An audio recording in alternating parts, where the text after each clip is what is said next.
ಗಲಾತ್ಯದವರಿಗೆ ಬರೆದ ಪತ್ರಿಕೆ 1ನೇ ಅಧ್ಯಾಯ. ವಂದನೆಯು ದೇವರ ಸ್ತೋತ್ರವು. ಮನುಷ್ಯರಿಂದಾಗಲಿ ಮನುಷ್ಯರ ಮುಖಾಂತರದಿಂದಾಗಲಿ ಅಪೊಸ್ತಲನಾಗಿರದೆ ಯೇಸು ಕ್ರಿಸ್ತನ ಮುಖಾಂತರವೂ ಮತ್ತು ಆತನನ್ನು ಸತ್ತವರೊಳಗಿಂದ ಎಬ್ಬಿಸಿದ ತಂದೆಯಾದ ದೇವರಿಂದಲೂ ಅಪೊಸ್ತಲ ಉದ್ಯೋಗವನ್ನು ಹೊಂದಿದ ಪೌಲನೆಂಬ ನಾನು ಹಾಗೂ ನನ್ನ ಜೊತೆಯಲ್ಲಿರುವ ಎಲ್ಲ ಸಹೋದರರು ಗಲಾತ್ಯದಲ್ಲಿರುವ ಸಭೆಗಳಿಗೆ ಬರೆಯುವುದೇನೆಂದರೆ, ತಂದೆಯಾದ ದೇವರಿಂದಲೂ ನಮ್ಮ ಕರ್ತನಾದ ಯೇಸು ಕ್ರಿಸ್ತನಿಂದಲೂ ನಿಮಗೆ ಕೃಪೆಯೂ ಶಾಂತಿಯೂ ಆಗಲಿ. ಆತನು ನಮ್ಮನ್ನು ಈಗಿನ ದುಷ್ಟ ಯುಗದಿಂದ ಬಿಡಿಸಬೇಕೆಂದು ನಮ್ಮ ತಂದೆಯಾದ ದೇವರ ಚಿತ್ತಾನುಸಾರವಾಗಿ ನಮ್ಮ ಪಾಪಗಳ ದೆಸೆಯಿಂದ ತನ್ನನ್ನು ಮರಣಕ್ಕೆ ಒಪ್ಪಿಸಿಕೊಟ್ಟನು. ದೇವರಿಗೆ ಯುಗಯುಗಾಂತರಗಳಲ್ಲಿಯೂ ಮಹಿಮೆಯುಂಟಾಗಲಿ. ಆಮೆನ್. ಏಕೈಕ ಸುವಾರ್ತೆ. ಕ್ರಿಸ್ತನ ಕೃಪೆಯಿಂದ ನಿಮ್ಮನ್ನು ಕರೆದಾತನನ್ನು ಬಿಟ್ಟು ಇಷ್ಟು ಬೇಗನೆ ಬೇರೆ ಸುವಾರ್ತೆಯ ಕಡೆಗೆ ನೀವು ತಿರುಗಿದಿರೆಂದು ನಾನು ಆಶ್ಚರ್ಯಪಡುತ್ತೇನೆ. ವಾಸ್ತವವಾಗಿ ಬೇರೊಂದು ಸುವಾರ್ತೆ ಇಲ್ಲ. ಆದರೆ ಕೆಲವರು ನಿಮ್ಮಲ್ಲಿ ಭೇದವನ್ನು ಹುಟ್ಟಿಸುತ್ತಾ ಕ್ರಿಸ್ತನ ಸುವಾರ್ತೆಯನ್ನು ಮಾರ್ಪಡಿಸುವುದಕ್ಕೆ ಪ್ರಯತ್ನಿಸುತ್ತಿದ್ದಾರೆ. ಆದರೂ ನಾವು ನಿಮಗೆ ಸಾರಿದ ಸುವಾರ್ತೆಗೆ ವಿರುದ್ಧವಾದದ್ದನ್ನು ನಾವೇ ಆಗಲಿ ಅಥವಾ ಪರಲೋಕದಿಂದ ಬಂದ ದೇವದೂತನೇ ಆಗಲಿ ನಿಮಗೆ ಸಾರಿದರೆ ಅವನು ಶಾಪಗ್ರಸ್ತನಾಗಲಿ. ನಾವು ಮೊದಲು ಹೇಳಿದಂತೆಯೇ ಈಗಲೂ ನಾನು ತಿರುಗಿ ಹೇಳುತ್ತೇನೆ, ನೀವು ಸ್ವೀಕರಿಸಿದ ಸುವಾರ್ತೆಗೆ ವಿರುದ್ಧವಾದದ್ದನ್ನು ಯಾವನಾದರೂ ನಿಮಗೆ ಸಾರಿದರೆ ಅವನು ಶಾಪಗ್ರಸ್ತನಾಗುವನು. ನಾನೀಗ ಯಾರನ್ನು ಒಲಿಸಿಕೊಳ್ಳುತ್ತಾ ಇದ್ದೇನೆ, ಮನುಷ್ಯರನ್ನೋ ದೇವರನ್ನೋ? ನಾನು ಮನುಷ್ಯರನ್ನು ಮೆಚ್ಚಿಸುವುದಕ್ಕೆ ಪ್ರಯತ್ನಿಸುತ್ತಾ ಇದ್ದೇನೋ? ಇನ್ನು ಮನುಷ್ಯರನ್ನು ಮೆಚ್ಚಿಸುವನಾಗಿದ್ದರೆ ನಾನು ಕ್ರಿಸ್ತನ ಸೇವಕನಲ್ಲ. ಪೌಲನು ಅಪೊಸ್ತಲನಾದದ್ದು ಹೇಗೆ? ಸಹೋದರರೇ, ನಾನು ಸಾರಿದ ಸುವಾರ್ತೆಯಂತೂ ಕೇವಲ ಮನುಷ್ಯನಿಂದ ಬಂದದ್ದಲ್ಲವೆಂದು ನೀವು ತಿಳಿದುಕೊಳ್ಳಬೇಕೆಂದು ನಾನು ಬಯಸುತ್ತೇನೆ. ನಾನು ಅದನ್ನು ಮನುಷ್ಯನಿಂದ ಹೊಂದಲಿಲ್ಲ, ನನಗೆ ಯಾರೂ ಉಪದೇಶಿಸಲಿಲ್ಲ. ಬದಲಾಗಿ ಯೇಸು ಕ್ರಿಸ್ತನೇ ಅದನ್ನು ನನಗೆ ಪ್ರಕಟಪಡಿಸಿದನು. ಹಿಂದೆ ನಾನು ಯೆಹೂದ್ಯ ಮತದಲ್ಲಿದ್ದಾಗ ನನ್ನ ನಡತೆ ಎಂಥದೆಂಬುದು ನೀವು ಕೇಳಿದಿರಿ. ನಾನು ದೇವರ ಸಭೆಯನ್ನು ಬಹಳವಾಗಿ ಹಿಂಸೆಪಡಿಸಿ ಹಾಳು ಮಾಡುತ್ತಿದ್ದೆನು. ಇದಲ್ಲದೆ ನಾನು ನನ್ನ ಪೂರ್ವಿಕರಿಂದ ಬಂದ ಸಂಪ್ರದಾಯಗಳ ಬಗ್ಗೆ ಬಹು ಅಭಿಮಾನವುಳ್ಳವನಾಗಿ ನನ್ನ ಜನರೊಳಗೆ ಸಮಪ್ರಾಯದವರಾದ ಅನೇಕರಿಗಿಂತ ಯೆಹೂದ್ಯ ಮತಾಚಾರದಲ್ಲಿ ಆಸಕ್ತನಾಗಿದ್ದೆನು. ಆದರೆ ನಾನು ನನ್ನ ತಾಯಿಯ ಗರ್ಭದಲ್ಲಿದ್ದಾಗಲೇ ನನ್ನನ್ನು ಪ್ರತ್ಯೇಕಿಸಿ ತನ್ನ ಕೃಪೆಯಿಂದ ಕರೆದ ದೇವರು ತನ್ನ ಮಗನನ್ನು ನನ್ನೊಳಗೆ ಪ್ರಕಟಪಡಿಸುವುದಕ್ಕೆ ಮತ್ತು ಅನ್ಯಜನರಲ್ಲಿ ಆತನನ್ನು ನಾನು ಪ್ರಸಿದ್ಧಿಪಡಿಸುವವನಾಗಿರಬೇಕೆಂದು ಇಚ್ಛಿಸಿದನು. ನಾನು ಕೂಡಲೇ ಮನುಷ್ಯರ ಆಲೋಚನೆಯನ್ನು ಕೇಳದೆ ಯೆರೂಸಲೇಮಿಗೆ ನನಗಿಂತ ಮೊದಲು ಅಪೊಸ್ತಲರಾಗಿದ್ದವರ ಬಳಿಗೂ ಹೋಗದೆ ಅರಬಸ್ಥಾನಕ್ಕೆ ಹೋಗಿ ತಿರುಗಿ ದಮಸ್ಕಕ್ಕೆ ಬಂದೆನು. 3 ವರ್ಷಗಳ ತರುವಾಯ ಕೇಫನ ಪರಿಚಯವನ್ನು ಮಾಡಿಕೊಳ್ಳಬೇಕೆಂದು ಯೆರೂಸಲೇಮಿಗೆ ಹೋಗಿ ಅವನ ಬಳಿಯಲ್ಲಿ 15 ದಿನಗಳು ಇದ್ದೆನು. ಆದರೆ ಕರ್ತನ ಸಹೋದರನಾದ ಯಾಕೋಬನಲ್ಲದೆ ಅಪೊಸ್ತಲರಲ್ಲಿ ಬೇರೆ ಯಾರನ್ನೂ ನಾನು ಕಾಣಲಿಲ್ಲ. ನಾನು ನಿಮಗೆ ಬರೆಯುವ ಸಂಗತಿಗಳು ಸುಳ್ಳಲ್ಲವೆಂಬುದಕ್ಕೆ ಇಗೋ ದೇವರೇ ಸಾಕ್ಷಿ. ಆಮೇಲೆ ಸಿರಿಯ ಮತ್ತು ಕಿಲಿಕ್ಯ ಪ್ರಾಂತ್ಯಗಳಿಗೆ ಹೋದೆನು. ಆದರೆ ಕ್ರಿಸ್ತನಲ್ಲಿರುವ ಯೂದಾಯದ ಸಭೆಗಳಿಗೆ ನನ್ನ ಪರಿಚಯವಿರಲಿಲ್ಲ. ಪೂರ್ವದಲ್ಲಿ ನಮ್ಮನ್ನು ಹಿಂಸೆಪಡಿಸಿದವನು ತಾನು ಹಾಳು ಮಾಡುತ್ತಿದ್ದ ನಂಬಿಕೆಯನ್ನು ಈಗ ಸಾರುತ್ತಿದ್ದಾನೆ ಎಂಬ ಸುದ್ದಿಯನ್ನು ಅವರು ಕೇಳಿ ನನ್ನ ಕುರಿತಾಗಿ ದೇವರನ್ನು ಕೊಂಡಾಡಿದರು. ಗಲಾತ್ಯದವರಿಗೆ ಬರೆದ ಪತ್ರಿಕೆ 2ನೇ ಅಧ್ಯಾಯ. ಪೌಲನನ್ನು ಇತರ ಅಪೊಸ್ತಲರು ಅಂಗೀಕರಿಸಿದ್ದು. 14 ವರ್ಷಗಳ ನಂತರ ನಾನು ಬಾರ್ನಬನ ಜೊತೆಯಲ್ಲಿ ತೀತನನ್ನು ಸಹ ಕರೆದುಕೊಂಡು ಮತ್ತೊಮ್ಮೆ ಯೆರೂಸಲೇಮಿಗೆ ಹೋದೆನು. ದೈವ ಪ್ರೇರಣೆಗೆ ಅನುಸಾರವಾಗಿ ಹೋಗಿ ಅನ್ಯಜನರಲ್ಲಿ ನಾನು ಸಾರುವ ಸುವಾರ್ತೆಯು ಏನೆಂಬುದನ್ನು ಅಲ್ಲಿಂದ ಗಣ್ಯರಿಗೆ ಪ್ರತ್ಯೇಕವಾಗಿ ತಿಳಿಸಿದೆನು. ಏಕೆಂದರೆ ನಾನು ಸುವಾರ್ತೆಗಾಗಿ ಪಟ್ಟ ಶ್ರಮವಾಗಲಿ ಈಗ ಪಡುತ್ತಿರುವ ಶ್ರಮವಾಗಲಿ ನಿಷ್ಫಲವಾಗಬಾರದೆಂದು ತಿಳಿಸಿದೆನು. ನನ್ನ ಜೊತೆಯಲ್ಲಿದ್ದ ತೀತನು ಗ್ರೀಕನಾಗಿದ್ದರೂ ಅವನಿಗೆ ಸುನ್ನತಿಯಾಗಬೇಕೆಂದು ಯಾರೂ ಒತ್ತಾಯ ಮಾಡಲಿಲ್ಲ. ಆದರೆ ರಹಸ್ಯವಾಗಿ ಒಳಗೆ ಬಂದಿದ್ದ ಸುಳ್ಳು ಸಹೋದರರು ನಮ್ಮನ್ನು ಧರ್ಮಶಾಸ್ತ್ರದ ದಾಸತ್ವದಲ್ಲಿ ಸಿಕ್ಕಿಸಬೇಕೆಂದು ಕ್ರಿಸ್ತ ಯೇಸುವಿನಲ್ಲಿರುವ ನಮ್ಮ ಸ್ವಾತಂತ್ರ್ಯವನ್ನು ಗೂಢವಾಗಿ ವಿಚಾರಿಸಲು ಬಂದಿದ್ದರು. ಸುವಾರ್ತೆಯ ಸತ್ಯಾರ್ಥವು ನಿಮ್ಮಲ್ಲಿ ಸ್ಥಿರವಾಗಿರಬೇಕೆಂದು ನಾವು ಅವರ ಅಧೀನಕ್ಕೆ ಒಂದು ಗಳಿಗೆಯೂ ಒಳಪಡಲಿಲ್ಲ. ಆದರೆ ಗಣ್ಯ ವ್ಯಕ್ತಿಗಳಾಗಿದ್ದರಿಂದ ನನಗೇನೂ ದೊರೆಯಲಿಲ್ಲ. ಅವರು ಹಿಂದಿನ ಕಾಲದಲ್ಲಿ ಎಂಥವರಾಗಿದ್ದರೋ ನನಗೆ ಲಕ್ಷ್ಯವಿಲ್ಲ. ದೇವರಿಗೆ ಮನುಷ್ಯರನ್ನು ಮೆಚ್ಚಿಸಬೇಕಾಗಿಲ್ಲ. ಗಣ್ಯ ವ್ಯಕ್ತಿಗಳೆಂದು ಎಣಿಸಿಕೊಂಡವರು ನನಗೇನನ್ನೂ ತಿಳಿಸಿಕೊಡಲಿಲ್ಲ. ಆದರೆ ಸುನ್ನತಿಯಾದವರಿಗೆ ಸುವಾರ್ತೆಯನ್ನು ಸಾರುವ ಕೆಲಸವು ಹೇಗೆ ಪೇತ್ರನಿಗೆ ಕೊಡಲ್ಪಟ್ಟಿತೋ ಹಾಗೆಯೇ ಅನ್ಯಜನರಿಗೆ ಅದನ್ನು ಸಾರುವ ಕಾರ್ಯವನ್ನು ನನಗೆ ಕೊಡಲ್ಪಟ್ಟಿತು. ಸುನ್ನತಿಯಾದವರಲ್ಲಿ ಅಪೊಸ್ತಲತನವನ್ನು ನಡೆಸುವುದಕ್ಕೋಸ್ಕರ ಪೇತ್ರನಿಗೆ ವಹಿಸಿಕೊಟ್ಟಂತ ದೇವರು ಸುನ್ನತಿ ಇಲ್ಲದವರಲ್ಲಿ ಅದನ್ನು ನಡೆಸುವುದಕ್ಕಾಗಿ ನನಗೆ ವಹಿಸಿದ್ದನು. ಸಭೆಯ ಸ್ತಂಭಗಳೆಂದು ಕರೆಸಿಕೊಂಡಿರುವ ಯಾಕೋಬ, ಕೇಫ, ಯೋಹಾನರು ದೇವರು ನನಗೆ ದಯಪಾಲಿಸಿರುವ ವರಗಳನ್ನು ತಿಳಿದುಕೊಂಡು ಅನ್ಯೋನ್ಯತೆಯನ್ನು ತೋರಿಸುವುದಕ್ಕಾಗಿ ನನಗೂ ಬಾರ್ನಬನಿಗೂ ಸಹಕಾರ ನೀಡಿ ಬಲಗೈ ಕೊಟ್ಟು, ನೀವು ಅನ್ಯಜನಗಳ ಬಳಿಗೆ ಹೋಗಿರಿ, ನಾವು ಸುನ್ನತಿಯವರ ಬಳಿಗೆ ಹೋಗುತ್ತೇವೆ ಅಂದರು.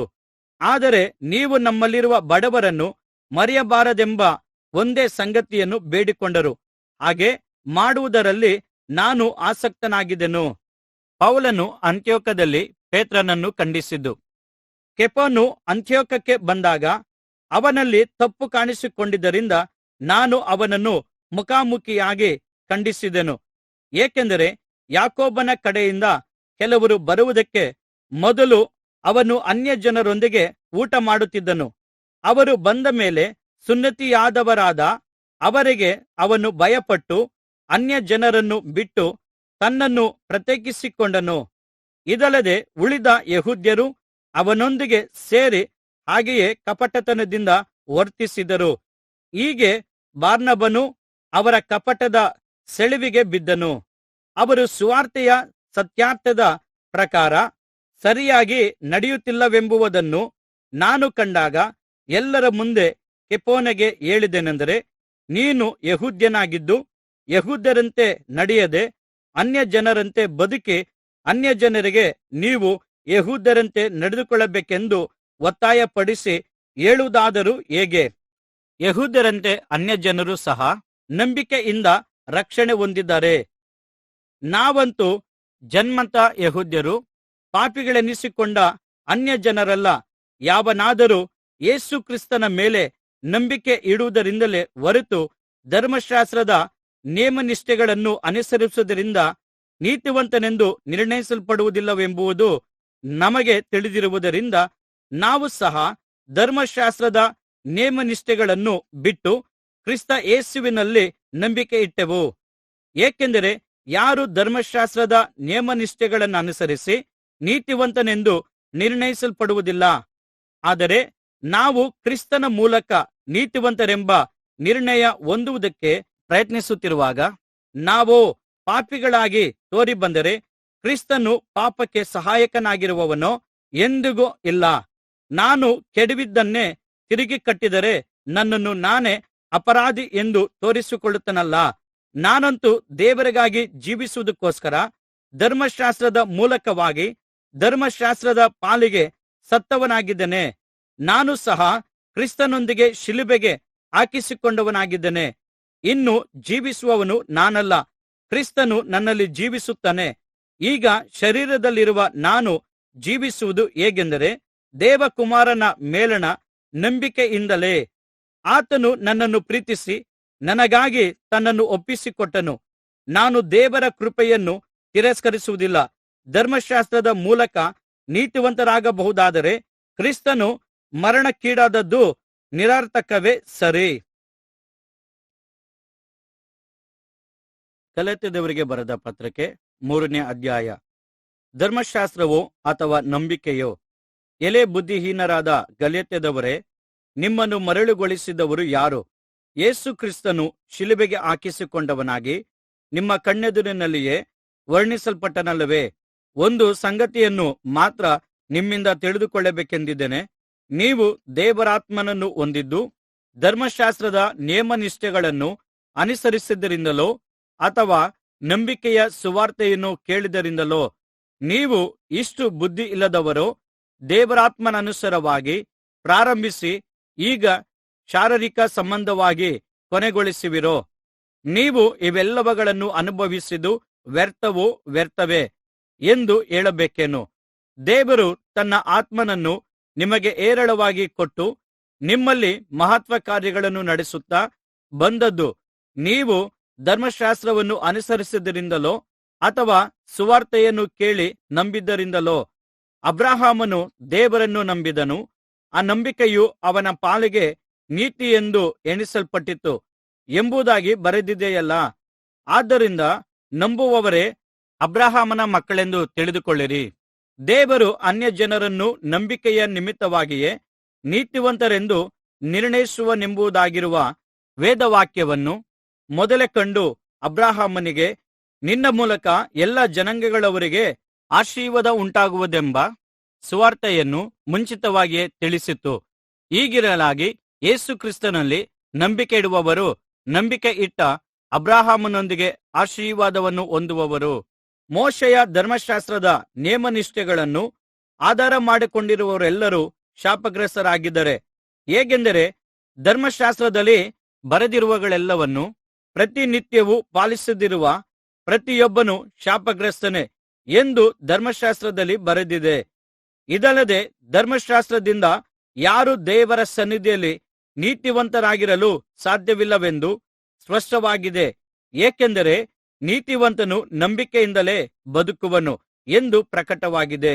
ಹಾಗೆಯೇ ಮೋಶೆಯ ಧರ್ಮಶಾಸ್ತ್ರಕ್ಕೆ ನಂಬಿಕೆಯು ಆಧಾರವಾಗಿಲ್ಲ. ಅದರ ನೇಮಗಳನ್ನು ಆಚರಿಸುವವನೇ ಅವುಗಳ ಮೂಲಕ ಬದುಕುವನು ಎಂದು ಬರೆದಿದೆ. ಯೇಸು ಕ್ರಿಸ್ತನು ನಮ್ಮನ್ನು ಶಾಪದಿಂದ ಬಿಡಿಸುವುದಕ್ಕಾಗಿ ತಾನೇ ಶಾಪಗ್ರಸ್ತನಾದನು. ಏಕೆಂದರೆ ಮೋಶೆಯ ಧರ್ಮಶಾಸ್ತ್ರದಲ್ಲಿ ಬರೆದಿರುವ ಪ್ರಕಾರ ಮರಕ್ಕೆ ತೂಗು ಹಾಕಲ್ಪಟ್ಟು ಪ್ರತಿಯೊಬ್ಬನು ಶಾಪಗ್ರಸ್ತನು ಎಂದು ತಿಳಿದಿದ್ದೇವೆ. ಅಬ್ರಹಾಮನಿಗೆ ಉಂಟಾದ ಆಶೀರ್ವಾದವು ಕ್ರಿಸ್ತ ಯೇಸುವಿನಲ್ಲಿ ಅನ್ಯಜನರಿಗೆಲ್ಲ ಸಿಗುವಂತೆಯೂ ಮತ್ತು ದೇವರು ವಾಗ್ದಾನ ಮಾಡಿದ ಪರಿಶುದ್ಧಾತ್ಮನು ನಮಗೆ ನಂಬಿಕೆಯ ಮೂಲಕ ದೊರಕುವಂತೆಯೂ ತನ್ನ ಮರಣದ ಮೂಲಕ ಕ್ರಿಸ್ತನು ನಮ್ಮನ್ನು ಕಂಡುಕೊಂಡನು. ಧರ್ಮಶಾಸ್ತ್ರವೋ ಹಾಗೂ ವಾಗ್ದಾನವೋ. ಸಹೋದರರೇ, ದೈನಂದಿನ ಜೀವನದಿಂದ ಒಂದು ದೃಷ್ಟಾಂತವನ್ನು ನಿಮಗೆ ಹೇಳುತ್ತೇನೆ. ಒಬ್ಬನು ಮತ್ತೊಬ್ಬನೊಡನೆ ಸ್ಥಿರಪಡಿಸಿದ ಒಂದು ಒಪ್ಪಂದವು ಕೇವಲ ಮನುಷ್ಯನದಾಗಿದ್ದರೂ ಅದು ಯಾರೂ ರದ್ದು ಮಾಡುತ್ತಿಲ್ಲ ಮತ್ತು ಅದಕ್ಕೆ ಏನೇನೂ ಸೇರಿಸುವಂತಿಲ್ಲ. ಹಾಗೆಯೇ ದೇವರು ಅಬ್ರಹಾಮನಿಗೆ ಮತ್ತು ಅವನಿಂದ ಬರುವ ಪೀಳಿಗೆಗಳಿಗೆ ವಾಗ್ದಾನ ಮಾಡಿದನು. ಆದರೆ ಪೀಳಿಗೆ ಎಂದು ಹೇಳಿದಾಗ ಅದು ವಂಶದಲ್ಲಿ ಇರುವ ಎಲ್ಲರಿಗೂ ಅನ್ವಯಿಸುತ್ತದೆ. ಅಬ್ರಹಾಮನ ವಂಶಕ್ಕೆ ಸೇರಿದ ಒಬ್ಬ ವ್ಯಕ್ತಿಯನ್ನೇ ಸೂಚಿಸುತ್ತದೆ. ಆ ಒಬ್ಬನು ಕ್ರಿಸ್ತನೇ. ನಾನು ಹೇಳಬಯಸುವುದೇನೆಂದರೆ, ದೇವರು ಮೊದಲು ಅನುಮೋದಿಸಿದ ಒಡಂಬಡಿಕೆಯನ್ನು 430 ವರ್ಷಗಳ ನಂತರ ಬಂದ ಮೋಶೆಯ ಧರ್ಮಶಾಸ್ತ್ರವು ಅದನ್ನು ನಿರರ್ಥಕಗೊಳಿಸಿ ಆ ವಾಗ್ದಾನವನ್ನು ಬರಿದಾಗಿ ಮಾಡಲು ಸಾಧ್ಯವಿಲ್ಲ. ಅಬ್ರಹಾಮನಿಗೆ ಸಿಕ್ಕ ಆ ಬಾಧ್ಯತೆ ಮೋಶೆಯ ಧರ್ಮಶಾಸ್ತ್ರದ ಮೇಲೆ ಆಧಾರಗೊಂಡಿರುವುದಾದರೆ ವಾಗ್ದಾನದ ಮೇಲೆ ಆಧಾರವಾಗಲು ಸಾಧ್ಯವಾಗುತ್ತಿರಲಿಲ್ಲ. ಆದರೆ ದೇವರು ಅಬ್ರಹಾಮನಿಗೆ ಕೊಟ್ಟ ಬಾಧ್ಯತೆಯನ್ನು ವಾಗ್ದಾನದ ಮೂಲಕವಾಗಿಯೇ ದಯಪಾಲಿಸಿದ್ದಾನೆ. ಹಾಗಾದರೆ ಮೋಶೆಯ ಧರ್ಮಶಾಸ್ತ್ರವು ಯಾತಕ್ಕೆ? ವಾಗ್ದಾನದಲ್ಲಿ ಸೂಚಿತನಾದವನು ಹುಟ್ಟಿಬರುವ ತನಕ ದೇವರು ಇಂಥಿಂಥದ್ದನ್ನು ಅಪರಾಧವೆಂದು ತೋರಿಸುವುದಕ್ಕಾಗಿ ಅದನ್ನು ವಾಗ್ದಾನದ ತರುವಾಯ ನೇಮಿಸಿದ ದೇವದೂತರ ಮುಖಾಂತರ ಒಬ್ಬ ಮಧ್ಯಸ್ಥನ ಕೈಯಲ್ಲಿ ಕೊಟ್ಟನು. ಒಂದೇ ಪಕ್ಷವಿದ್ದರೆ ಮಧ್ಯಸ್ಥನು ಬೇಕಿಲ್ಲ, ದೇವರಾದರೂ ಒಬ್ಬನೇ. ದಾಸರು ಹಾಗೂ ಮಕ್ಕಳು. ಹಾಗಾದರೆ ಮೋಶೆಯ ಧರ್ಮಶಾಸ್ತ್ರವು ದೇವರ ವಾಗ್ದಾನಗಳಿಗೆ ವಿರುದ್ಧವೋ? ಹಾಗೆ ಎಂದಿಗೂ ತಿಳಿದುಕೊಳ್ಳಬಾರದು. ಬದುಕಿಸುವುದಕ್ಕೆ ಶಕ್ತವಾಗಿರುವ ಧರ್ಮಶಾಸ್ತ್ರವು ಕೊಡಲ್ಪಟ್ಟಿದ್ದರೆ ಅದನ್ನು ಅನುಸರಿಸುವುದರ ಮೂಲಕ ನಿಸ್ಸಂದೇಹವಾಗಿ ನೀತಿ ಉಂಟಾಗುತ್ತಿತ್ತು. ಸಮಸ್ತ ಲೋಕವು ಪಾಪಕ್ಕೆ ಅಧೀನವಾಯಿತೆಂದು ಪವಿತ್ರ ಗ್ರಂಥವು ಸ್ಪಷ್ಟೀಕರಿಸುತ್ತದೆ. ಹೀಗಿರುವುದರಿಂದ ವಾಗ್ದಾನ ಮಾಡಿದ ಸೌಭಾಗ್ಯವನ್ನು ಯೇಸು ಕ್ರಿಸ್ತನಲ್ಲಿ ನಂಬಿಕೆಯಿಟ್ಟವರಿಗೆ ಅವರ ನಂಬಿಕೆಯ ಆಧಾರದ ಮೇಲೆ ಕೊಡಲಾಗುತ್ತದೆ. ಆದರೆ ಯೇಸು ಕ್ರಿಸ್ತನ ನಂಬಿಕೆಯಲ್ಲಿ ಜೀವಿಸುವ ಕಾಲ ಬರುವುದಕ್ಕೆ ಮೊದಲು ನಾವು ಮುಂದಕ್ಕೆ ಪ್ರಕಟವಾಗಬೇಕಾಗಿದ್ದ ಆ ನಂಬಿಕೆಗೆ ವಶವಾಗುವುದಕ್ಕಾಗಿ ಮೋಶೆಯ ಧರ್ಮಶಾಸ್ತ್ರದಿಂದ ನಾವು ಬಂಧಿಸಲ್ಪಟ್ಟಿದ್ದೆವು. ನಾವು ನಂಬಿಕೆಯಿಂದ ಯೇಸು ಕ್ರಿಸ್ತನಲ್ಲಿ ನೀತಿವಂತರೆಂಬ ನಿರ್ಣಯವನ್ನು ಹೊಂದುವ ಕಾಲ ಬರುವ ತನಕ ಮೋಶೆಯ ಧರ್ಮಶಾಸ್ತ್ರವು ನಮ್ಮನ್ನು ಮುನ್ನಡೆಸುವ ಪಾಲಕರಂತಾಗಿತ್ತು. ಆದರೆ ಈಗ ಕ್ರಿಸ್ತ ನಂಬಿಕೆಯು ಬಂದಿರಲಾಗಿ ನಾವು ಮುನ್ನಡೆಸುವಂತ ಧರ್ಮಶಾಸ್ತ್ರದ ಹತೋಟಿಯಲ್ಲಿ ಇಲ್ಲ. ಹಾಗೆ ನೀವೆಲ್ಲರೂ ಕ್ರಿಸ್ತ ಯೇಸುವಿನಲ್ಲಿಟ್ಟಿರುವ ನಂಬಿಕೆಯ ಮೂಲಕ ದೇವರ ಮಕ್ಕಳಾಗಿದ್ದೀರಿ. ಹೇಗೆಂದರೆ ಕ್ರಿಸ್ತನಲ್ಲಿ ಸೇರುವುದಕ್ಕೆ ದೀಕ್ಷಾಸ್ನಾನ ಮಾಡಿಸಿಕೊಂಡಿರುವ ನೀವೆಲ್ಲರೂ ಕ್ರಿಸ್ತನನ್ನು ಧರಿಸಿಕೊಂಡಿದ್ದೀರಿ. ನೀವೆಲ್ಲರೂ ಕ್ರಿಸ್ತ ಯೇಸುವಿನಲ್ಲಿ ಒಂದೇ ಆಗಿರುವುದರಿಂದ ಯೆಹೂದ್ಯನು ಅಥವಾ ಗ್ರೀಕನು ಎಂದಾಗಲಿ, ಆಳು ಅಥವಾ ಒಡೆಯ ಎಂದಾಗಲಿ, ಗಂಡು ಹಾಗೂ ಹೆಣ್ಣು ಎಂದಾಗಲಿ ಭೇದವಿಲ್ಲ. ನೀವು ಕ್ರಿಸ್ತನವರಾಗಿದ್ದರೆ ಅಬ್ರಹಾಮನ ವಂಶದವರಾಗಿರಿ ಹಾಗೂ ದೇವರ ವಾಗ್ದಾನಕ್ಕನುಸಾರವಾಗಿ ಬಾಧ್ಯರು ಆಗಿದ್ದೀರಿ. ಗಲಾತ್ಯದವರಿಗೆ ಬರೆದ ಪತ್ರಕ್ಕೆ 4ನೇ ಅಧ್ಯಾಯ. ಆದರೆ ನಾನು ಹೇಳುವುದೇನೆಂದರೆ, ವಾರಸುದಾರನು ತಾನು ಆಸ್ತಿಗೆಲ್ಲ ಒಡೆಯನಾಗಿದ್ದರೂ ಬಾಲಕನಾಗಿರುವ ತನಕ ದಾಸನಂತೆಯೇ ಇರುವನು. ತಂದೆಯು ಗೊತ್ತು ಮಾಡಿದ ಸಮಯದವರೆಗೂ ಪಾಲಕರ ಮತ್ತು ಕಾರ್ಯನಿರ್ವಾಹಕರ ಅಧೀನದಲ್ಲಿರುವವನು. ಹಾಗೆಯೇ ನಾವು ಸಹ ಬಾಲಕರಾಗಿದ್ದಾಗ ಲೋಕದ ಮೂಲತತ್ವಗಳಿಗೆ ಅಧೀನರಾಗಿದ್ದೆವು. ಆದರೆ ಸೂಕ್ತ ಸಮಯ ಬಂದಾಗ ದೇವರು ತನ್ನ ಮಗನನ್ನು ಕಳುಹಿಸಿಕೊಟ್ಟನು. ಧರ್ಮಶಾಸ್ತ್ರಕ್ಕೆ ಅಧೀನರಾದವರನ್ನು ಬಿಡಿಸಬೇಕೆಂತಲೂ ಪುತ್ರರ ಬಾಧ್ಯತೆಯ ಪದವಿಯನ್ನು ನಮಗೆ ದೊರಕಿಸಬೇಕೆಂತಲೂ ಆತನು ಸ್ತ್ರೀಯಲ್ಲಿ ಹುಟ್ಟಿದವನಾಗಿಯೂ ಧರ್ಮಶಾಸ್ತ್ರಾಧೀನನಾಗಿಯೂ ಬಂದನು. ನೀವು ಪುತ್ರರಾಗಿರುವುದರಿಂದ ದೇವರು ಅಪ್ಪಾ ತಂದೆಯೇ ಎಂದು ಕೂಗುವ ತನ್ನ ಮಗನ ಆತ್ಮನನ್ನು ನಮ್ಮ ಹೃದಯಗಳಲ್ಲಿ ಕಳುಹಿಸಿಕೊಟ್ಟನು. ಹೀಗಿರುವಲ್ಲಿ ಇನ್ನು ನೀನು ಸೇವಕನಲ್ಲ, ಮಗನಾಗಿದ್ದಿ. ಮಗನೆಂದ ಮೇಲೆ ದೇವರ ಮೂಲಕ ವಾರಸುದಾರನೂ ಆಗಿದ್ದಿ. ಗಲಾತ್ಯದವರ ಕುರಿತು ಪೌಲನ ಕಾಳಜಿ. ಹಿಂದೆ ನೀವು ದೇವರನ್ನು ಅರಿಯದೆ ಸ್ವಾಭಾವಿಕವಾಗಿ ದೇವರಲ್ಲದವುಗಳಿಗೆ ದಾಸರಾಗಿದ್ದಿರಿ. ಈಗಲಾದರೋ ನೀವು ದೇವರನ್ನು ತಿಳಿದುಕೊಂಡಿದ್ದೀರಿ, ಅಥವಾ ದೇವರು ನಿಮ್ಮನ್ನು ತಿಳಿದುಕೊಂಡಿದ್ದಾನೆ. ಹೀಗಿರಲಾಗಿ ನೀವು ಬಲವಿಲ್ಲದ, ಕೆಲಸಕ್ಕೆ ಬಾರದ, ದರಿದ್ರವಾದ ಮೂಲತತ್ವಗಳಿಗೆ ಹಿಂತಿರುಗಿ ಅದಕ್ಕೆ ದಾಸರಾಗುವುದಕ್ಕೆ ಏಕೆ ಬಯಸುತ್ತೀರಿ? ನೀವು ಆಯಾ ದಿನಗಳನ್ನು, ತಿಂಗಳುಗಳನ್ನು, ಕಾಲಗಳನ್ನು, ಸಂವತ್ಸರಗಳನ್ನು ನಿಷ್ಠೆಯಿಂದ ಆಚರಿಸಿದಿರಿ. ನಾನು ನಿಮಗೋಸ್ಕರ ಪ್ರಯಾಸಪಟ್ಟಿದ್ದು ನಿಷ್ಫಲವಾಯಿತೋ ಏನೋ ಎಂದು ನಿಮ್ಮ ಕುರಿತು ಭಯಪಡುತ್ತೇನೆ. ಸಹೋದರರೇ, ನಾನು ನಿಮ್ಮಂತೆ ಆದ ಹಾಗೆ ನೀವು ನನ್ನಂತೆ ಹಾಗೆ ಆಗಬೇಕೆಂದು ನಿಮ್ಮನ್ನು ಬೇಡಿಕೊಳ್ಳುತ್ತೇನೆ. ನೀವು ನನಗೇನು ಅನ್ಯಾಯ ಮಾಡಲಿಲ್ಲ. ನಾನು ದೈಹಿಕವಾಗಿ ಅಸ್ವಸ್ಥನಾಗಿದ್ದರಿಂದ ನಿಮ್ಮಲ್ಲಿದ್ದು ಮೊದಲಿದ್ದನ್ನು ನೀವು ಬಲ್ಲಿರಿ. ನನ್ನ ದೇಹ ಸ್ಥಿತಿಯಿಂದ ನಿಮಗೆ ಸಮಸ್ಯೆಗಳು ಬಂದ್ಯಾಗೋ ಕೂಡ ನೀವು ನನ್ನನ್ನು ಹೀನೈಸಲಿಲ್ಲ, ತಿರಸ್ಕರಿಸಲಿಲ್ಲ. ನನ್ನನ್ನು ದೇವದೂತನಂತೆ ಕ್ರಿಸ್ತ ಯೇಸುವಿನಂತೆ ಸೇರಿಸಿಕೊಂಡಿದ್ದೀರಿ. ಆಗ ನಮಗೆ ಶುಭವಾಯಿತೆಂದು ನೀವು ಅಂದುಕೊಂಡಿರಲ್ಲ. ಆ ನಿಮ್ಮ ಶುಭವು ಎಲ್ಲಿ ಹೋಯಿತು? ಸಾಧ್ಯವಾಗಿದ್ದರೆ ನಿಮ್ಮ ಕಣ್ಣುಗಳನ್ನಾದರೂ ಕಿತ್ತು ನನಗೆ ಕೊಡುತ್ತಿದ್ದರೆಂದು ನಿಮ್ಮನ್ನು ಕುರಿತು ಸಾಕ್ಷಿ ಹೇಳುತ್ತೇನೆ. ಹೀಗಿರಲಾಗಿ ನಾನು ನಿಮಗೆ ಸತ್ಯವನ್ನು ಹೇಳುವುದರಿಂದ ನಿಮಗೆ ಶತ್ರುವಾಗಿದ್ದೀನೋ? ಅವರು ನಿಮ್ಮನ್ನು ಮೆಚ್ಚಿಸುವುದಕ್ಕೆ ಆಸಕ್ತಿಯನ್ನು ತೋರಿಸುತ್ತಿರುವುದು ಒಳಿತಾಗಿ ಅಲ್ಲ. ನೀವು ಅವರಿಗೆ ಆಸಕ್ತಿಯನ್ನು ತೋರಿಸಬೇಕೆಂದು ಅವರು ನಿಮ್ಮನ್ನು ನನ್ನಿಂದ ಅಗಲಿಸುವುದಕ್ಕೆ ಬಯಸುತ್ತಿದ್ದಾರೆ. ನಾನು ನಿಮ್ಮ ಸಂಗಡ ಇರುವಾಗ ಮಾತ್ರವಲ್ಲದೆ ಯಾವಾಗಲೂ ಒಳ್ಳೆಯ ವಿಷಯಕ್ಕಾಗಿ ನೀವು ಆಸಕ್ತಿಯನ್ನು ತೋರಿಸುವುದು ಒಳ್ಳೆಯದೇ. ನನ್ನ ಪ್ರಿಯರಾದ ಮಕ್ಕಳೇ, ಕ್ರಿಸ್ತನ ಸಾರೂಪ್ಯವು ನಿಮ್ಮಲ್ಲಿ ಉಂಟಾಗುವ ತನಕ ನಾನು ನಿಮಗಾಗಿ ಪ್ರಸವ ವೇದನೆ ಪಡುತ್ತಿರುವೆನು. ನಿಮ್ಮ ವಿಷಯದಲ್ಲಿ ಏನು ಮಾಡಬೇಕೋ ನನಗೆ ತೋಚಿಲ್ಲ.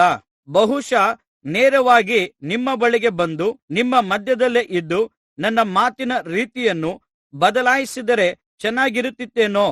ಸಾರಳ ಮತ್ತು ಅಗಾರಳ ದೃಷ್ಟಾಂತ. ಧರ್ಮಶಾಸ್ತ್ರಕ್ಕೆ ಅಧೀನರಾಗಿರುವುದಕ್ಕೆ ಬಯಸುವವರೇ, ಧರ್ಮಶಾಸ್ತ್ರವು ಏನು ಹೇಳುತ್ತದೆಂದು ನಿಮಗೆ ತಿಳಿದಿಲ್ಲವೋ?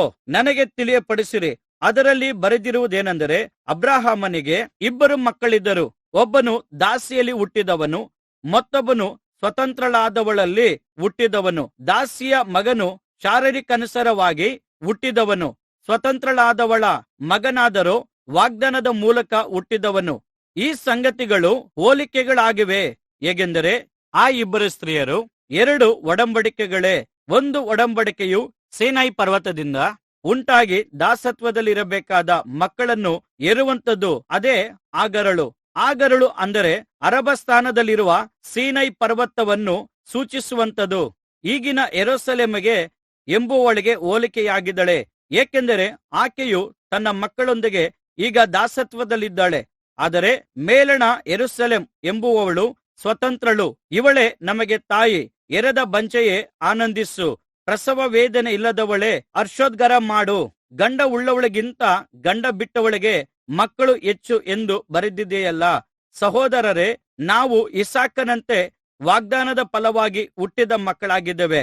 ಆದರೆ ಪೂರ್ವದಲ್ಲಿ ಶಾರೀರಿಕವಾಗಿ ಹುಟ್ಟಿದವನು, ದೇವರಾತ್ಮನ ಬಲದಿಂದ ಹುಟ್ಟಿದವನು ಹಿಂಸೆ ಪಡಿಸದಂತೆಯೇ ಈಗಲೂ ಆಗುತ್ತದೆ. ಆದರೆ ದೇವರ ವಾಕ್ಯವು ಏನು ಹೇಳುತ್ತದೆ?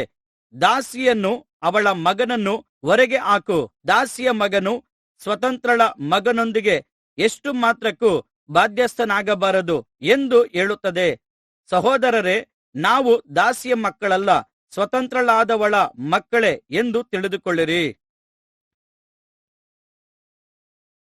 ಗಲಾತ್ಯದವರಿಗೆ ಬರೆದ ಪತ್ರಿಕೆ 5ನೇ ಅಧ್ಯಾಯ. ಕ್ರೈಸ್ತ ಸ್ವಾತಂತ್ರ್ಯ. ಕ್ರಿಸ್ತನು ನಮ್ಮನ್ನು ಸ್ವತಂತ್ರರಾಗಿರಿಸಬೇಕೆಂದೇ ನಮಗೆ ಬಿಡುಗಡೆ ಮಾಡಿದನು. ಅದರಲ್ಲಿ ಸ್ಥಿರವಾಗಿ ನಿಲ್ಲಿರಿ. ದಾಸತ್ವದ ನೊಗದಲ್ಲಿ ತಿರುಗಿ ಸಿಕ್ಕಿಕೊಳ್ಳಬೇಡಿರಿ. ನೋಡಿರಿ, ಪೌಲನೆಂಬ ನಾನು ನಿಮಗೆ ಹೇಳುತ್ತೇನೆ, ನೀವು ಸುನ್ನತಿ ಮಾಡಿಕೊಂಡರೆ ಕ್ರಿಸ್ತನಿಂದ ನಿಮಗೆ ಏನು ಪ್ರಯೋಜನವಿಲ್ಲ. ಸುನ್ನತಿ ಮಾಡಿಸಿಕೊಳ್ಳುವ ಪ್ರತಿಯೊಬ್ಬನಿಗೆ ನೀನು ಧರ್ಮಶಾಸ್ತ್ರದಲ್ಲಿ ಹೇಳಿರುವುದನ್ನೆಲ್ಲ ಮಾಡುವ ಹಂಗಿನಲ್ಲಿದ್ದಿ ಎಂದು ತಿರುಗಿ ಪ್ರಮಾಣವಾಗಿ ಹೇಳುತ್ತೇನೆ. ನಿಮ್ಮಲ್ಲಿ ಯಾರ್ಯಾರು ಧರ್ಮಶಾಸ್ತ್ರದಿಂದ ನೀತಿವಂತರಾಗಬೇಕೆಂದು ಬಯಸಿದಿರೋ ಅವರು ಕ್ರಿಸ್ತನಿಂದ ಅಗಲಿ ಹೋದವರಾಗಿದ್ದೀರಿ, ಕೃಪೆಯಿಂದ ಬಿದ್ದು ಹೋದವರಾಗಿದ್ದೀರಿ. ನಾವಾದರೋ ದೇವರಾತ್ಮನ ಮೂಲಕ ನಂಬಿಕೆಯಿಂದ ನೀತಿವಂತರಾಗುತ್ತೇವೆಂಬುವ ನಿರೀಕ್ಷೆ ಸಫಲವಾಗುವುದೆಂದು ಎದುರು ನೋಡುವವರಾಗಿದ್ದೇವೆ. ಕ್ರಿಸ್ತ ಯೇಸುವಿನಲ್ಲಿರುವವರಿಗೆ ಸುನ್ನತಿಯಾದವರು ಆಗದಿದ್ದರೂ ಪ್ರಯೋಜನವಿಲ್ಲ. ಆದರೆ ಅವರಲ್ಲಿ ಪ್ರೀತಿಯಿಂದ ಹೊರಹೊಮ್ಮುವ ನಂಬಿಕೆಯೇ ಪ್ರಯೋಜನವಾಗಿದೆ. ಚೆನ್ನಾಗಿ ಓಡುತ್ತಾ ಇದ್ದಿರಿ. ಆದರೆ ನೀವು ಸತ್ಯವನ್ನು ಅನುಸರಿಸದಂತೆ ನಿಮ್ಮನ್ನು ತಡೆದವರು ಯಾರು? ಈ ಮನವೊಲಿಕೆಯು ನಿಮ್ಮನ್ನು ಕರೆದಾತನಿಂದ ಹುಟ್ಟಿದ್ದಲ್ಲ. ಸ್ವಲ್ಪ ಹುಳಿಯಿಂದ ಕಣಕವೆಲ್ಲ ಹುಳಿಯಾಗುವುದು. ನಿಮ್ಮಲ್ಲಿ ಭಿನ್ನಾಭಿಪ್ರಾಯಗಳು ಉಂಟಾಗುವುದಿಲ್ಲವೆಂದು ಕರ್ತನಲ್ಲಿ ನಿಮ್ಮನ್ನು ಕುರಿತಾಗಿ ನನಗೆ ಭರವಸೆ ಉಂಟು. ನಿಮ್ಮಲ್ಲಿ ಭೇದವನ್ನು ಹುಟ್ಟಿಸುವವನು ಯಾವನಾದರೂ ಸರಿಯೇ, ಅವನು ದಂಡನೆಯನ್ನು ಅನುಭವಿಸುವನು. ಸಹೋದರರೇ, ನಾನಾದರೋ ಸುನ್ನತಿಯಾಗಬೇಕೆಂದು ಇನ್ನೂ ಸಾರುವವನಾಗಿದ್ದರೆ ನನಗೆ ಹಿಂಸೆಯಾಗುವುದಾದರೂ ಯಾಕೆ? ಆಗಿದ್ದ ಪಕ್ಷದಲ್ಲಿ ಶಿಲುಬೆಯ ದೆಸೆಯಿಂದ ಉಂಟಾಗುವ ತೊಂದರೆಗಳು ನೀಗಿ ಹೋಯಿತಲ್ಲ. ನಿಮ್ಮನ್ನು ಕಳವಳಪಡಿಸುವವರು ತಮ್ಮನ್ನೇ ತಾವು ಅಂಗಚ್ಛೇದನೆಯನ್ನಾದರೂ ಮಾಡಿಕೊಂಡರೆ ಚೆನ್ನಾಗಿತ್ತು. ಸಹೋದರರೇ, ನೀವು ಸ್ವತಂತ್ರರಾಗಿರಬೇಕೆಂದು ದೇವರು ನಿಮ್ಮನ್ನು ಕರೆದನು. ಆದರೆ ನಿಮಗಿರುವ ಸ್ವಾತಂತ್ರ್ಯವನ್ನು ಶರೀರಾಧೀನದ ಸ್ವಭಾವಕ್ಕೆ ಆಸ್ಪದವಾಗಿ ಬಳಸದೆ ಪ್ರೀತಿಯಿಂದ ಒಬ್ಬರಿಗೊಬ್ಬರು ಸೇವೆ ಮಾಡಿರಿ.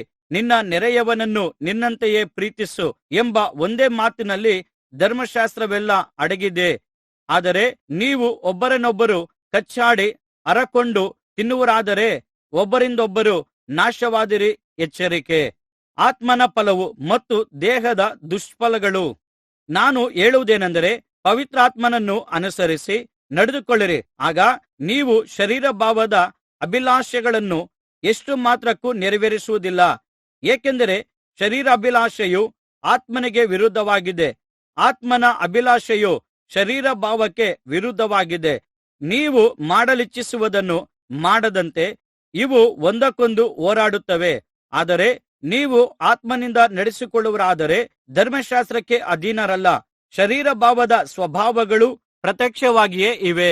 ಅದು ಯಾವುದೆಂದರೆ ಜಾರತ್ವ, ಬಂಡುತನ, ನಾಚಿಕೆಗೇಡಿತನ, ವಿಗ್ರಹಾರಾಧನೆ, ಮಾಟ, ಹಗೆತನ, ಜಗಳ, ಹೊಟ್ಟೆಕಿಚ್ಚು, ಸಿಟ್ಟು, ಪಕ್ಷಪಾತ, ಭಿನ್ನಮತ, ಮತ್ಸರ, ಕುಡುಕುತನ, ಗಲಭೆ, ಡಂಬಚಾರ ಇಂಥವುಗಳೇ. ಇಂಥ ಕಾರ್ಯಗಳನ್ನು ನಡೆಸುವವರು ದೇವರ ರಾಜ್ಯಕ್ಕೆ ಬಾಧ್ಯಸ್ಥರಾಗುವುದಿಲ್ಲವೆಂದು ನಾನು ಈ ಮೊದಲು ಹೇಳಿದಂತೆಯೇ ಈಗಲೂ ನಿಮ್ಮನ್ನು ಎಚ್ಚರಿಸುತ್ತೇನೆ.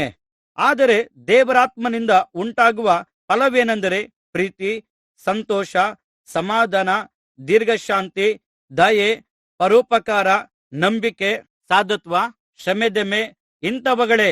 ಇವುಗಳಿಗೆ ವಿರುದ್ಧವಾಗಿ ಯಾವ ಧರ್ಮಶಾಸ್ತ್ರವೂ ಇಲ್ಲ. ಕ್ರಿಸ್ತ ಯೇಸುವಿನಲ್ಲಿರುವವರು ತಮ್ಮ ಶರೀರ ಭಾವವನ್ನು ಅದರ ವಿಷಯಾಭಿಲಾಷೆ, ಸ್ವೇಚ್ಛಾಭಿಲಾಷೆಗಳ ಸಹಿತವಾಗಿ ಶಿಲುಬೆಗೆ ಹಾಕಿದವರಾಗಿದ್ದಾರೆ. ನಾವು ಆತ್ಮನಿಂದ ಜೀವಿಸುತ್ತಿರಲಾಗಿ ಆತ್ಮನನ್ನು ಅನುಸರಿಸಿ ನಡೆಯೋಣ. ಅಹಂಕಾರಿಗಳು, ಒಬ್ಬರನ್ನೊಬ್ಬರು ಕೆಣಕುವವರು, ಒಬ್ಬರ ಮೇಲೊಬ್ಬರು ಮತ್ಸರವುಳ್ಳವರು ಆಗದೆ ಇರೋಣ. ಗಲಾತ್ಯದವರಿಗೆ ಬರೆದ ಪತ್ರಕ್ಕೆ 6ನೇ ಅಧ್ಯಾಯ. ಪರಸ್ಪರ ಭಾರವನ್ನು ಹೊತ್ತುಕೊಳ್ಳಿರಿ. ಸಹೋದರರೇ, ನಿಮ್ಮಲ್ಲಿ ಯಾರಾದರೂ ಯಾವುದಾದರೂ ಪಾಪದಲ್ಲಿ ಸಿಕ್ಕಿ ಹಾಕಿಕೊಂಡಿದ್ದರೆ ಅಂಥವರನ್ನು ಆತ್ಮಭರಿತರಾದ ನೀವು ಶಾಂತಭಾವದಿಂದ ತಿದ್ದು ಸರಿಮಾಡಿರಿ. ನೀವಾದರೂ ಶೋಧನೆಗೆ ಒಳಗಾಗದಂತೆ ನಿಮ್ಮ ವಿಷಯದಲ್ಲಿ ಎಚ್ಚರಿಕೆಯಾಗಿರಿ. ಒಬ್ಬರು ಮತ್ತೊಬ್ಬರ ಭಾರವನ್ನು ಹೊತ್ತುಕೊಳ್ಳಲಿ. ಹೀಗೆ ಕ್ರಿಸ್ತನ ನೀತಿ ನಿಯಮಗಳನ್ನು ನೆರವೇರಿಸಿರಿ. ಯಾವನಾದರೂ ಅಲ್ಪನಾಗಿದ್ದು ತಾನು ದೊಡ್ಡವನೆಂದು ಭಾವಿಸಿಕೊಂಡರೆ ತನ್ನನ್ನು ತಾನೇ ಮೋಸಗೊಳಿಸಿಕೊಳ್ಳುವವನಾಗಿದ್ದಾನೆ. ಪ್ರತಿಯೊಬ್ಬನು ತಾನು ಮಾಡಿದ ಕೆಲಸವನ್ನು ಪರೀಕ್ಷಿಸಿಕೊಳ್ಳಲಿ. ಆಗ ಅವನು ತನ್ನ ನಿಮಿತ್ತದಿಂದ ಹೆಚ್ಚಳಪಡಬಹುದೇ ಹೊರತು ಮತ್ತೊಬ್ಬನೊಂದಿಗೆ ಹೋಲಿಸಿಕೊಂಡು ಹೆಚ್ಚಳಪಡಬೇಕಾಗಿರುವುದಿಲ್ಲ. ಏಕೆಂದರೆ ಪ್ರತಿಯೊಬ್ಬನು ತನ್ನ ಸ್ವಂತ ಹೊರೆಯನ್ನು ತಾನೇ ಹೊತ್ತುಕೊಳ್ಳಬೇಕು. ದೇವರ ವಾಕ್ಯವನ್ನು ಕಲಿಯುವವನು ಅದನ್ನು ಕಲಿಸುವವನಿಗೆ ತನ್ನಲ್ಲಿರುವ ಎಲ್ಲ ಮೇಲುಗಳಲ್ಲಿಯೂ ಪಾಲನ್ನು ಕೊಡಬೇಕು. ಮೋಸ ಹೋಗಬೇಡಿರಿ. ದೇವರನ್ನು ಅಪಹಾಸ್ಯ ಮಾಡಲಾಗುವುದಿಲ್ಲ. ಮನುಷ್ಯನು ತಾನು ಏನು ಬಿತ್ತುತ್ತಾನೋ ಅದನ್ನೇ ಕೊಯ್ಯಬೇಕು. ತನ್ನ ಶರೀರ ಭಾವವನ್ನು ಕುರಿತು ಬಿತ್ತುವವನು ಆ ಭಾವದಿಂದ ನಾಶನವನ್ನು ಕೊಯ್ಯುವವನು. ಆತ್ಮನ ಕುರಿತಾಗಿ ಬಿತ್ತುವವನು ಆತ್ಮನಿಂದ ನಿತ್ಯ ಜೀವವನ್ನು ಕೊಯ್ಯುವನು. ಒಳ್ಳೆಯದನ್ನು ಮಾಡುವುದರಲ್ಲಿ ಬೇಸರಗೊಳ್ಳದೆ ಇರೋಣ. ಏಕೆಂದರೆ ಮನಗುಂದದಿದ್ದರೆ ತಕ್ಕ ಸಮಯದಲ್ಲಿ ಬೆಳೆಯನ್ನು ಕೊಯ್ಯುವೆವು. ಆದ್ದರಿಂದ ಅವಕಾಶ ಸಿಕ್ಕಿದಾಗಲೆಲ್ಲ ಎಲ್ಲರಿಗೂ ಒಳ್ಳೆಯದನ್ನು ಮಾಡೋಣ. ವಿಶೇಷವಾಗಿ ಒಂದೇ ಮನೆಯವರಂತಿರುವ ಕ್ರೈಸ್ತ ವಿಶ್ವಾಸಿಗಳಿಗೆ ಮಾಡೋಣ. ಕಡೆ ಎಚ್ಚರಿಕೆಗಳು ಮತ್ತು ವಂದನೆಗಳು. ಇಗೋ, ನೋಡಿರಿ, ಸ್ವಂತ ಕೈಯಿಂದ ಎಂಥ ದೊಡ್ಡ ಅಕ್ಷರಗಳಲ್ಲಿ ನಿಮಗೆ ಬರೆಯುತ್ತಾ ಇದ್ದೇನೆ. ದೈಹಿಕವಾಗಿ ಪ್ರಶಂಸೆಯನ್ನು ಹೊಂದಬೇಕೆಂದಿರುವವರು ಸುನ್ನತಿ ಮಾಡಿಕೊಳ್ಳಿರಿ ಎಂಬುದಾಗಿ ನಿಮ್ಮನ್ನು ಒತ್ತಾಯಿಸುತ್ತಾರೆ. ಏಕೆಂದರೆ ಕ್ರಿಸ್ತನ ಶಿಲುಬೆಯ ದೆಸೆಯಿಂದ ತಮಗೆ ಹಿಂಸೆಯಾಗಬಾರದೆಂಬುದೇ ಅವರ ಉದ್ದೇಶ. ಸುನ್ನತಿ ಮಾಡಿಸಿಕೊಂಡವರೇ ಧರ್ಮಶಾಸ್ತ್ರವನ್ನು ಕೈಕೊಂಡು ನಡೆಯುತ್ತಿಲ್ಲವಲ್ಲ. ಅವರು ನಿಮ್ಮ ಶರೀರದ ವಿಷಯದಲ್ಲಿ ಹೆಚ್ಚಳಪಡುವುದಕ್ಕಾಗಿ ನಿಮಗೆ ಸುನ್ನತಿಯಾಗಬೇಕೆಂದು ಅಪೇಕ್ಷಿಸುತ್ತಾರೆ. ನನಗಾದರೂ ನಮ್ಮ ಕರ್ತನಾದ ಯೇಸು ಕ್ರಿಸ್ತನ ಶಿಲುಬೆಯ ವಿಷಯದಲ್ಲಿಯೇ ಹೊರತು ಬೇರೆ ಯಾವ ವಿಷಯದಲ್ಲಿಯೂ ಹೆಚ್ಚಳಪಡುವುದು ಬೇಕಾಗಿಲ್ಲ. ಆತನ ಮೂಲಕ ನಾನು ಲೋಕಕ್ಕೂ ಲೋಕವು ನನಗಾಗಿಯೂ ಶಿಲುಬೆಗೆ ಹಾಕಿಕೊಂಡು ಸತ್ತಿತು. ಸುನ್ನತಿ ಮಾಡಿಸಿಕೊಳ್ಳುವುದೋ ಅಥವಾ ಮಾಡಿಸಿಕೊಳ್ಳದಿರುವುದೋ ಏನೂ ಅಲ್ಲ, ಆದರೆ ಹೊಸ ಸೃಷ್ಟಿಯಾಗುವುದೇ ಪ್ರಮುಖವಾದದ್ದು. ಈ ನಿಯಮಗಳನ್ನು ಸರಿಯಾಗಿ ನಡೆಯುವವರೆಲ್ಲರಿಗೂ ಮತ್ತು ದೇವರ ಇಸ್ರಾಯೇಲ್ಯರಿಗೆ ಶಾಂತಿಯೂ ಕರುಣೆಯೂ ಉಂಟಾಗಲಿ. ಇನ್ನು ಮೇಲೆ ಯಾರೂ ನನಗೆ ತೊಂದರೆಪಡಿಸಬಾರದು. ನನ್ನ ದೇಹದಲ್ಲಿ ಯೇಸು ಕ್ರಿಸ್ತನ ಗುರುತುಗಳನ್ನು ಮುದ್ರಿಸಿಕೊಂಡಿದ್ದೇನೆ. ಸಹೋದರರೇ, ನಮ್ಮ ಕರ್ತನಾದ ಯೇಸು ಕ್ರಿಸ್ತನ ಕೃಪೆಯು ನಿಮ್ಮ ಆತ್ಮದೊಂದಿಗಿರಲಿ. ಆಮೆನ್.